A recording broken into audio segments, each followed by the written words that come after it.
ত্রিকোণমিতিক অনুপাতের একটা সহজ অঙ্ক এখানে দেওয়া আছে যে এফ এক্স সমান কজ এক্স, আর বলা আছে F A plus F B plus F C, তার মানে function of A function of B plus function of C কে যোগ করলে সমান সমান 0 হবে। তারপরে দেখাতে বলেছে যে 1/f A function of F, তার মানে হলো যে আমি যদি সাম করি তিনটার ফাংশনকে, তার বিপরীত নেই, তার স্কোয়ার করি, এটা সমান সমান হবে হলো ইন্ডিভিজুয়ালি আমি স্কোয়ার করলে যে যোগফল আছে সেটার সমান। ঠিক আছে, এটা আমাকে প্রমাণ করতে বলেছে। এখানে আমরা যদি একটু দেখি তাহলে প্রথমে যেটা দেওয়া আছে, ফার্স্টে দেওয়া আছে এফ এক্স সমান কজ এক্স। সো আমি এখান থেকে F A function of A plus function of B plus function of C, এইটাকে আমরা লিখতে পারি cos a plus cos b plus cos c, তাই না?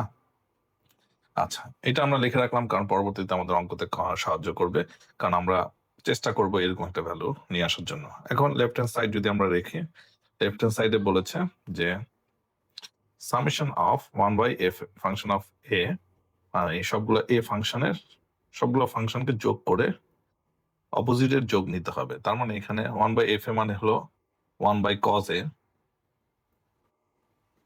প্লাস 1/cos b, আমাদের যেহেতু তিনটা অ্যাঙ্গেলের কথা বলেছে, আমি তিনটা অ্যাঙ্গেলকে যোগ করে দিলাম cos c, সো এটার উপরে আমাকে স্কোয়ার করতে হবে। ঠিক আছে, এখন আমরা যদি দেখি যে 1/cos a সমান sec a, মানে ত্রিকোণমিতিক অনুপাত অনুসারে এটা হলো sec b, এটা হলো sec c। ওকে, তার স্কোয়ার। এখন দেখি আমরা যদি এটাকে স্কোয়ার করে ফেলি, আমরা জানি sec a plus sec b, আমরা যদি দুই স্টেপে করি sec b তার square plus 2 sec a plus sec b into sec c plus sec square c। ওকে, তারপরে এটাকে আমি আবার স্কোয়ার করি, তাহলে আসতেছে হলো sec square a plus sec square b plus 2 sec a sec b plus আমরা যদি এটাকে ভেঙে ফেলি, আসতেছে 2 sec a sec c plus 2 sec b sec c plus square c। ওকে, নাও আমরা স্কোয়ার গুলোকে এক জায়গায় রাখি, তাহলে আমরা পাচ্ছি হলো sec square a plus square b plus sec square c। ওকে, নাও আমরা এই তিনটাকে এক জায়গায় রাখি, sec a sec b plus sec b c plus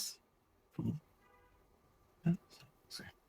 এখন দেখেন, আমরা যদি এই তিনটা ফাংশনকে যদি আমরা এটা মানে এই cos a বা cos b বা cos c তে রূপান্তর করতে চাই, তাহলে আমাদেরকে কি কমন নিলে এটাকে সহজে করা যায়? আমরা যদি এটাকে আবার দেখেন, এটাকে আমরা লিখতে পারি 1/cos স্কোয়ার a, সেকে আমরা cos a নিয়ে গেলাম, cos square b plus cos square c। আচ্ছা, এখন এখান থেকে আমি যদি দেখেন 2 sec a sec b c, আসলে এই তিনটার প্রতি দুইটাই কিন্তু এই তিনটা ফাংশনে তিনটা ইয়াতে আছে। সো আমরা যদি এটা কমন নেই, তাহলে এখান থেকে দেখেন, এখান থেকে আমার আসবে হলো 1 sec c, ওকে, প্লাস এখানে আসবে হলো 1/a, এটা আসবে হলো 1/b। আচ্ছা, এখন আমি চাইলেই দেখেন এই তিনটা ফাংশনকে লেখা যায় summation of 1/ function of a সাম করে তার square plus 2 sec a sec b c, okay c। যদি আমি কমনলি দেখেন, এটা আসতেছে হলো cos c, এটা আসতেছে হলো cos a, এটা আসতেছে হলো cos b।